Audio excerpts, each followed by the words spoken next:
नमस्कार दोस्तों, YouTube channel ज्ञान छाया में आप सबों का हार्दिक अभिनंदन है। दोस्तों, खबर है भगवान बिरसा मुंडा के साहस, समर्पण और बलिदान को हमेशा याद रखा जाएगा। हेमंत सोरेन। जी हाँ दोस्तों, आज भगवान बिरसा मुंडा की 120वीं पुण्यतिथि पर मंगलवार को मुख्यमंत्री हेमंत सोरेन ने उनकी तस्वीर पर श्रद्धा सुमन अर्पित कर नमन किया। मुख्यमंत्री ने कहा, जल, जंगल और ज़मीन के अधिकार के लिए संघर्ष करने वाले धरती आबा ने देश के लिए अपनी जान न्यौछावर कर दी।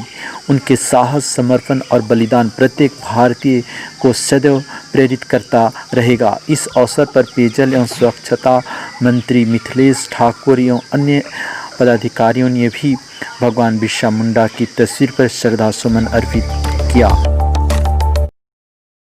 खबर है दोस्तों, मिडिल स्कूल में प्रिंसिपल के पद पर वरीय प्राथमिक शिक्षकों को प्रमोशन देने का प्रावधान था।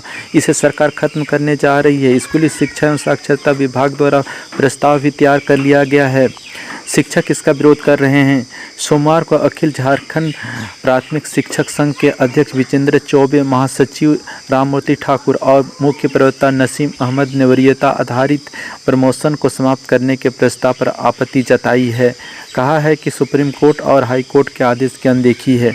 वहीं वरीयता निर्धारित कर शिक्षकों को प्रमोशन देना था। न्यायालय ने 2015 और 2019 में आदेश दिया था कि सरकार संकल्प जारी कर नियमावली 1993 के तहत वरीयता निर्धारित कर शिक्षकों को प्रमोशन दे।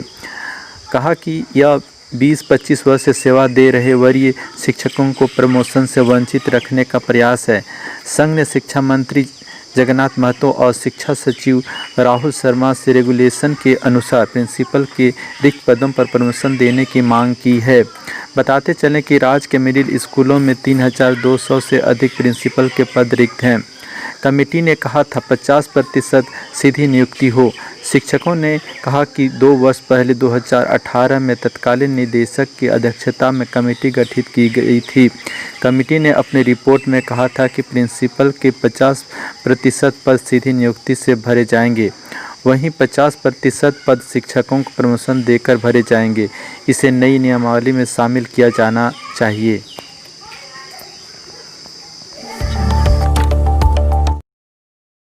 खबर है दोस्तों, झारखंड में अनलॉक 1 का 9वां दिन। राज्य में कोरोना से 10वीं मौत। रिम्स में भर्ती बोकारो की महिला ने दम तोड़ा। अब तक 1333 पॉजिटिव केस। राज्य में कोरोना से 10वीं मौत हुई है। महिला बोकारो से फुसरो की रहने वाली थी, जिसे रिम्स के कोविड-19 वार्ड में भर्ती किया गया था। 69 वर्षीय महिला को सिर में चोट लगने के बाद रांची के मेडिका अस्पताल में भर्ती कराया गया था, जहां उसका सैंपल लिया गया था। जांच में महिला कोरोना पॉजिटिव पाई गई थी, जिसके बाद उसे 5 जून को रिम्स के कोविड-19 वार्ड में शिफ्ट किया गया था। इससे पहले राज्य में 9 कोरोना पॉजिटिव की मौत हो चुकी है। वहीं पर लोहरदगा सदर अस्पताल स्थित आइसोलेशन वार्ड में भर्ती एक कोरोना पॉजिटिव मरीज ने मंगलवार की सुबह फांसी लगाकर जान दे दी। वो प्रवासी मजदूर था और 24 मई को मुंबई से झारखंड लौटा था। ट्रूनेट मशीन से उसकी रिपोर्ट कोरोना पॉजिटिव आई थी, जबकि 27 मई को भेजकर ब्लड सैंपल की रिपोर्ट सदर अस्पताल प्रबंधन को अब तक नहीं मिली है। आशंका है कि मरीज ने डिप्रेशन में आकर खुदकुशी कर ली है। वहीं राज्य में कोरोना वायरस का संक्रमण बेकाबू होता जा रहा है। सोमवार को रिकॉर्ड 187 नए कोरोना के केस मिले, जबकि रविवार को 113 केस मिले थे। नए संक्रमितों के मिलने के बाद राज्य में कुल कोरोना पॉजिटिव की संख्या 1333 हो गई है। सोमवार को सबसे ज़्यादा मरीज 59 मरीज सिमडेगा में मिले। इससे पहले पूर्वी सिंहभूम में एक ही दिन में 43 मरीज मिले थे। फिलहाल राज्य में कुल कोरोना पॉजिटिव मरीजों में से 519 स्वस्थ होकर घर लौट चुके हैं। वह दोस्तों, सुप्रीम कोर्ट का सरकार को आदेश, प्रवासी मजदूरों को 15 दिन में उनके घर भेजें, उनके रोजगार की योजना बनाएं। जी हाँ दोस्तों, लॉकडाउन के कारण अलग अलग राज्यों में फंसे प्रवासी मजदूरों को लेकर सुप्रीम कोर्ट ने मंगलवार को आदेश दिया है। शीर्ष अदालत ने कहा कि प्रवासी मजदूरों को 15 दिन में उनके घर भेजा जाए। कोर्ट ने यह भी कहा कि उनके खिलाफ लॉकडाउन के नियम तोड़ने पर आपदा प्रबंधन कानून के तहत दर्ज सभी केस वापस लेने पर विचार करें। केंद्र और राज्य सरकारें प्रवासी मजदूरों की पहचान के लिए एक सूची तैयार करें, उनके कौशल या स्किल की पहचान के लिए मैपिंग करें, वे कुशल है या अकुशल, इस आधार पर उनके रोजगार की योजनाएं बनाएं। जस्टिस अशोक भूषण, संजय किशन कौल और M.R. शाह की बेंच ने यह सुनवाई की। कोर्ट ने केंद्र को यह निर्देश भी दिया कि राज्य मांग करे तो 24 घंटे के अंदर प्रवासियों को उनके घर भेजने के लिए अतिरिक्त ट्रेन उपलब्ध कराएं। अब इस मामले में अगली सुनवाई जुलाई में होगी। पिछले आदेश में कहा था मजदूरों से किराया ना लिया जाए। प्रवासी मजदूरों के पलायन पर सुप्रीम कोर्ट ने 28 मई को अंतरिम आदेश दिया। कोर्ट ने कहा कि ट्रेनों और बसों से सफ़र कर रहे प्रवासी मजदूरों से किसी तरह का किराया ना लिया जाए, यह खर्च राज्य सरकार ही उठाए। कोर्ट ने आदेश दिया कि फंसे हुए मजदूरों को खाना मुहैया कराने की व्यवस्था भी राज्य सरकार ही करे। कोर्ट ने 28 मई को 4 आदेश दिए थे। पहला, सुप्रीम कोर्ट ने कहा कि ट्रेन और बस से सफ़र कर रहे प्रवासी मजदूरों से कोई किराया ना लिया जाए, या खर्च राज्य और केंद्र शासित प्रदेशों की सरकारें उठाएं। दूसरा, स्टेशनों पर खाना और पानी राज्य सरकार मुहैया कराए और ट्रेनों के भीतर मजदूरों के लिए यह व्यवस्था रेलवे करे। बसों में भी उन्हें खाना और पानी दिया जाए। तीसरा, देश भर में फंसे मजदूर जो अपने घर जाने के लिए बसों और ट्रेनों के इंतजार में हैं, उनके लिए भी खाना राज्य सरकार ही मुहैया करवाए। मजदूरों को खाना कहाँ मिलेगा और रजिस्ट्रेशन कहाँ होगा, इसकी जानकारी प्रसारित की जाए। चौथा, राज्य सरकार प्रवासी मजदूरों के रजिस्ट्रेशन की प्रक्रिया को देखे और यह भी निश्चित करे कि उन्हें घर के सफ़र के लिए जल्द से जल्द ट्रेन या बस मिले। सारी जानकारियाँ इस मामले से संबंधित लोगों को दी जाए। सुप्रीम कोर्ट ने सरकार से 28 मई तक जवाब मांगा था। अदालत ने इस मामले को खुद ही नोटिस में लिया था। सुप्रीम कोर्ट ने कहा था कि मजदूरों की हालत ख़राब है, उनके लिए सरकार ने जो इंतजाम किए हैं वे नाकाफ़ी है। कोर्ट ने इस मामले में केंद्र और राज्य सरकारों को नोटिस जारी कर 28 मई तक जवाब मांगा था। खबर है दोस्तों, WHO का दावा, बिना लक्षण वाले मरीजों से कोरोना फैलना मुश्किल। दुनिया में यह बीमारी ऐसे लोगों से नहीं बढ़ी। जी हाँ दोस्तों, विश्व स्वास्थ्य संगठन WHO का कहना है कि कोरोना के बिना लक्षण वाले मरीजों से यह बीमारी दूसरों में मुश्किल से फैलती है। संगठन ने कहा कि हमारे पास जो आंकड़े हैं उससे यह बात साबित होती है कि पिछले कुछ समय से शोधकर्ता एसिम्टोमेटिक मरीजों पर संदेह जता रहे हैं। उनका कहना है कि ऐसे मरीज बीमारी से निपटने में परेशानी बने हुए हैं। महामारी की शुरुआत में इस बात के प्रमाण मिले थे कि कोरोना वायरस एक संक्रमित इंसान से दूसरे इंसान में फैलता है, भले ही उसमें लक्षण दिख रहे हो या नहीं।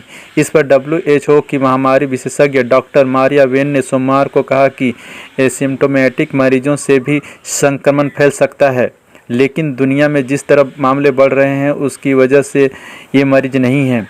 उन्होंने कहा कि खासकर युवाओं और दूसरे स्वस्थ लोगों में इस संक्रमण के लक्षण नज़र नहीं आते या बहुत हल्के होते हैं। वहीं पर सरकार संक्रमितों की पहचान कर फोकस करे। डॉक्टर मारिया ने कहा कि हमारे पास कई देशों से रिपोर्ट आई है कि नर्सिंग होम या घरों में एसिम्टोमेटिक मरीजों से संक्रमण फैला है। इसका सटीक जवाब जानने के लिए अभी ज़्यादा रिसर्च और ज़्यादा डेटा सामने आना जरूरी है। उन्होंने कहा कि इस समय सरकारों का फोकस संक्रमितों का पता लगाने और उन्हें आइसोलेट करने पर होना चाहिए। मरीजों के संपर्क में आने वालों पर नज़र रखना भी जरूरी है। वहीं पर अभी फोकस लक्षण वाले मरीजों पर डॉक्टर मारिया वेन ने कहा कि अभी हमारा फोकस केवल लक्षण वाले मरीजों पर है। अगर इस लक्षण वाले मरीज आइसोलेशन और क्वारंटाइन के मामले और इनसे होने वाले दूसरे मामलों को कंट्रोल कर लें गए तो महामारी का आंकड़ा तेजी से गिर सकता है। खबर है दोस्तों, राज्य में बेरोजगारी दर पर बाबूलाल मरांडी ने जताई चिंता। मुख्यमंत्री को प्रवासियों की मदद के संबंध में दिए सुझाव। जहां दोस्तों, बेरोजगारी दर में पूरे देश में झारखंड का 59.2% के साथ पहले स्थान पर होना काफ़ी चिंता का विषय है। राज्य के लगभग 12 लाख प्रवासी मजदूरों को राज्य में ही रोजगार मुहैया कराना संभव नहीं है। राज्य सरकार द्वारा सभी प्रवासी मजदूरों को राज्य में ही रोजगार देने की बात का हम स्वागत करते हैं, परंतु धरातल पर ऐसा होना व्यवहारिक नहीं है। इसी संदर्भ में प्रवासी मजदूरों और सरकार दोनों के हित के लिए देश के विभिन्न हिस्सों में झारखंड प्रवासी केंद्र खोलने सहित अन्य सुझाव हमने मुख्यमंत्री हेमंत सोरेन को दिया है। इस पर तत्काल पहल का आग्रह है। मुख्यमंत्री को लिखे पत्र में बाबूलाल मरांडी ने लिखा कि CMIEE की रिपोर्ट में झारखंड को पूरे देश में बेरोजगारी के मामले में पहले स्थान पर बताया गया है। रिपोर्ट के अनुसार मार्च में यह दर 8.2% थी, जो कोरोना संकट के इस 2 माह में बढ़कर 59.2% हो गई है। इस वैश्विक आपदा से उपजी यह तस्वीरें प्रदेश के लिए चिंता का विषय है। इन आंकड़ों को भविष्य में आने वाली चुनौतियों के संकेत के तौर पर देखने की ज़रूरत है। साथ ही इससे निपटने की दिशा में एक दिन भी देरी किए बिना जुटने की ज़रूरत है। खबर है दोस्तों, ग्रामीण विकास मंत्री आलमगीर आलम ने कहा कि केंद्र सरकार झारखंड सरकार के साथ भेदभाव कर रही है। उन्होंने कहा कि राज्य सरकार लगातार केंद्र सरकार से मनरेगा की मजदूरी और कार्य दिवस बढ़ाने की मांग कर रही है, लेकिन झारखंड की बात नहीं मानी जा रही है। आलमगीर आलम ने कहा कि उनकी भी इस मामले में केंद्रीय ग्रामीण विकास मंत्री से बात हुई थी और उन्होंने भी मनरेगा मजदूरी 300 रुपये करने और कार्य दिवस 150 दिन करने को लेकर अनुरोध किया था, लेकिन इस पर निर्णय नहीं लिया गया। ग्रामीण विकास मंत्री ने कहा कि झारखंड में मनरेगा की मजदूरी देश के नॉर्थ ईस्ट के मुकाबले काफ़ी कम है, इससे मजदूरों को परेशानी हो रही है। उन्होंने कहा कि केंद्र सरकार से इसके लिए बार बार आग्रह किया गया था। उन्होंने कहा कि मनरेगा में 60% राशि केंद्र सरकार देती है और 40% राशि राज्य सरकार को देना होता है। केंद्र ने भले ही मजदूरी और कार्य दिवस बढ़ाने से मना कर दिया था, लेकिन इसके लिए एक और जहां केंद्र सरकार से फिर आग्रह किया जाएगा, वहीं दूसरी ओर दूसरा रास्ता निकालने के लिए भी मुख्यमंत्री मंथन कर रहे हैं ताकि लोगों को रोजगार मिल सके। इसके साथ मंत्री आलमगीर आलम ने कहा कि केंद्र सरकार के पास GST का काफ़ी पैसा बकाया है, इसी तरह कोयले की रॉयल्टी भी बाकी है। अगर यह राशि केंद्र सरकार की ओर से मिलती तो राज्य में कल्याणकारी काम किए जा सकते थे।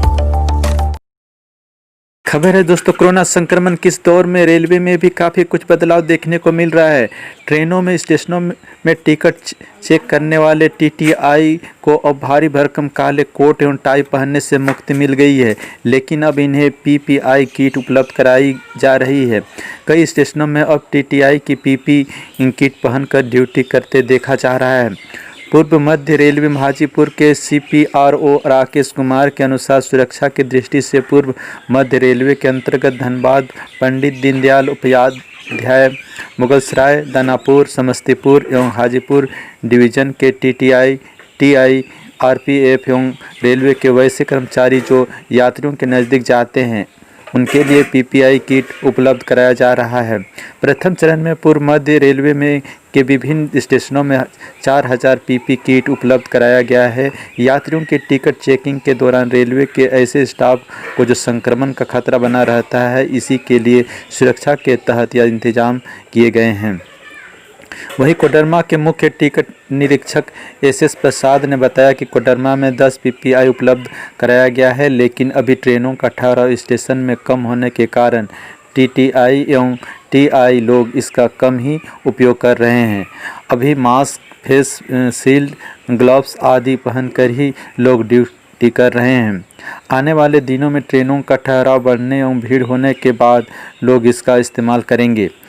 कुछ विशेष मौके पर ही उसका इस्तेमाल किया जा रहा है। उल्लेखनीय है कि कोरोना संक्रमण के दौर में जब प्रवासियों का एक जगह से दूसरी जगह आना जाना चल रहा है, ऐसे में संक्रमण के खतरे से रेलवे के ऐसे स्टाफ को बचाने के लिए PPI किट दिए जाने की अच्छी पहल माना जा रहा है। खास करके ट्रेनों एवं स्टेशनों में टिकट चेक करने का काम इस दौर में काफ़ी जोखिम भरा हो गया है।